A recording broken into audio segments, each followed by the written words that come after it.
Hello everyone and welcome back to a brand new video here.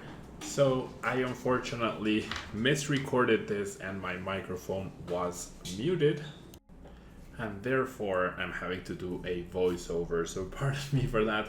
I did want to talk about LAIC. It was my first casting experience and that was really cool. I really enjoyed it more than I thought I would, honestly. Like, I love playing and competing so much, but being able to cast and watching all the high level games and just getting a whole new perspective on what goes on behind the scenes really made me appreciate the casts and how difficult it is and how concentrated you need to be, and it's not just sitting down and talking about a game, right? You have to be coherent, you have to have synergy with your co-caster. There's so much going on that I think a lot of people don't realize, including myself. Yeah, now I do have the full perspective, but before I didn't, and it was incredible to see TORD REKLEV win his 4th international championship with this hyper consistent list. Obviously Primal Turbo being the key to the deck, but I think what really stands out from this list is the fact that there were 4 of all the main things available to him. I don't think it's a coincidence. If you take a look at his past international championship winning decks, you would see that that consistency is something that really is a feature of TORD, I would say. Even his regional win earlier on this season, he did play that hyper consistent 4 of everything lost box deck in order to win pure regionals, and I don't think that's a coincidence. Yeah, that being able to have 4 copies of the most important cards means you'll have them more likely at the right time, and with that, then your deck is more likely to do what you want it to do, right? Which in this case is get 2 archeops out, get the Lugia VSTAR attacking or whatever you need powered up, and start applying pressure and taking knockouts. And I think if you watch the stream and if you ask TORD how his day went, his deck just did what it needed to do more often than his opponents. And of course he had tech cards like the Stoutland in order to get extra prize cards from smaller Pokemon, and he had the main attackers of Charizard and Yveltal. He had Dunsparce and Manaphy for extra protection.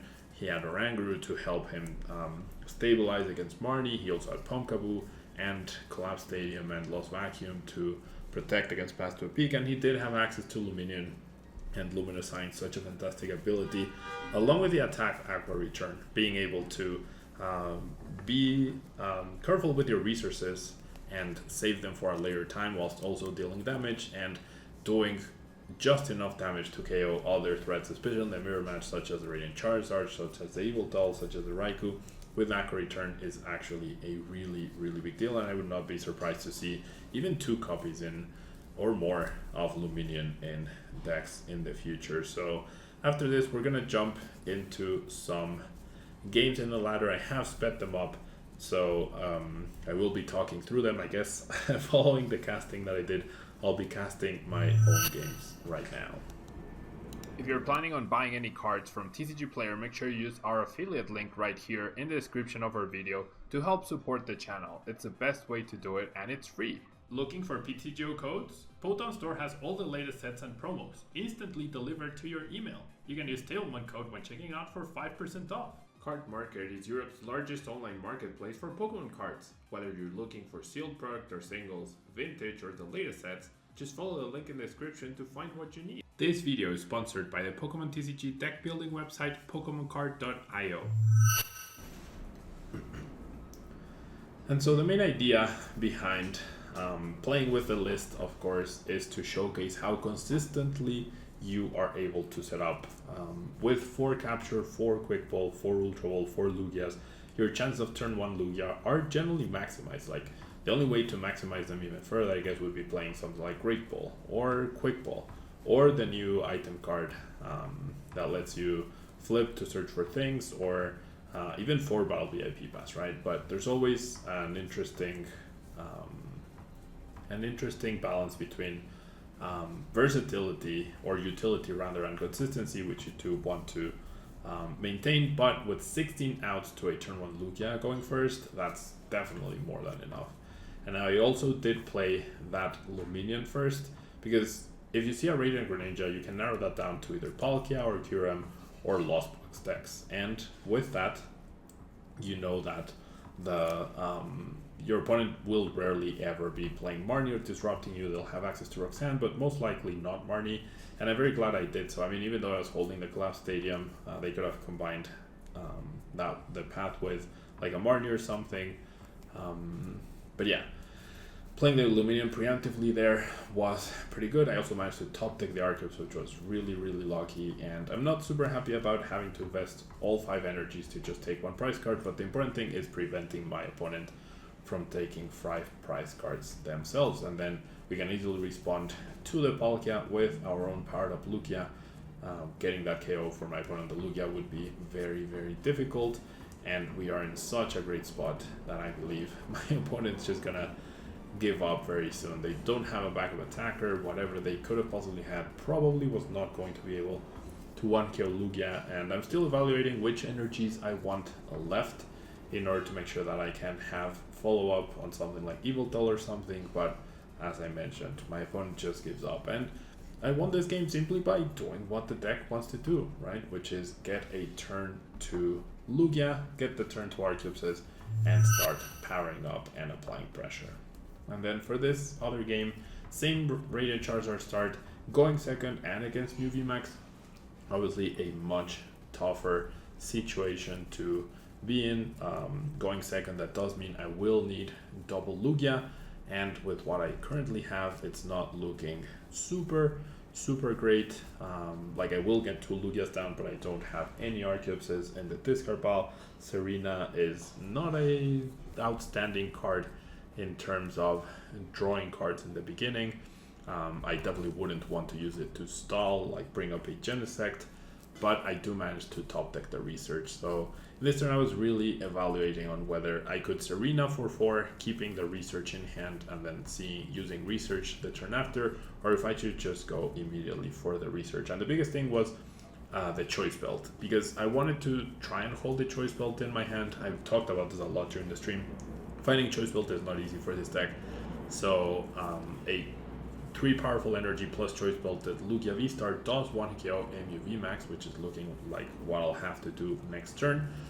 But if I commit the Choice Belt, then that means my opponent has a juicier target, right, on the bench. But in the end, I do decide to commit. I have a really, really wonderful hand, and now I evaluate whether I want to bench the Yveltal or not. I decide not to, because if I bench the Yveltal and my opponent ends up playing a Lost Vacuum to remove the Choice Belt, then that would put me in a really awkward situation where getting a return KO on the Mew VMAX would be almost impossible, right? Whenever I said getting the last Choice Belt was almost impossible for players in the stream, they actually immediately already had it, but this is not the case for me, and I don't want to take my chance off the Research, so I'm holding the double turbo, and I should be able to very easily retreat. All I need now is to not draw the energies that I need to attack with Yveltal off of the Research, as I will be using that to get the Archeopses into the discard pile. However, I very luckily top deck an Ultra Ball. You can see my happy face.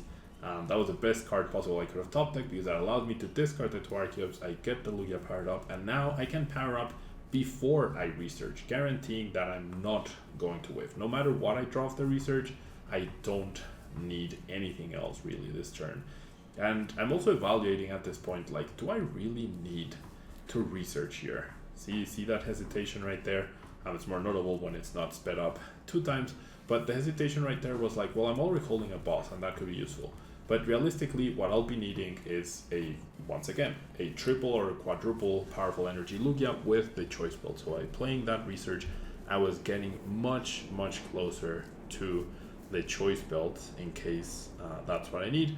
But since my opponent is forced to deal with this Yveltal pretty much, and they'll be at 3 prizes, that means I can still 2-hit KO a Mew VMAX, even if I whiff the Choice Belt, or I can knock out a Meloetta and then take down a Genesect in order to take my last 2 prizes.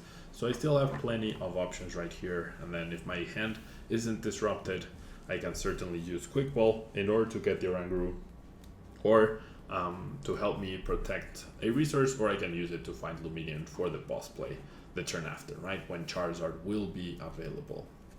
Now my opponent very smartly doesn't evolve into any VMAX, and he chooses to use Meloetta, so that means I don't have a way to to knock them out this turn, or to win rather. I do top deck this arena, so that changes my plan a little bit. I will be going for the Oranguru to conserve that arena at the top, since I am guaranteed to get a KO here, and then either Charizard or Lugia can just one KO a Genesect on the bench. So I'm free to just attach everything right here, protect this arena, and you'll see how I could play Marnie, I could play Research. My opponent has 7 cards in their hand, and sure, that would be good, and then I'd still have this arena, but I'd rather guarantee this arena at the top in case my opponent plays Marnie, than play Marnie, drawing this arena, and then them using Marnie themselves, and then I lose this arena, right? So just because I can play a supporter doesn't mean I need to, and just because I can draw more cards doesn't mean I need to. I have game in hand. All I need to do is be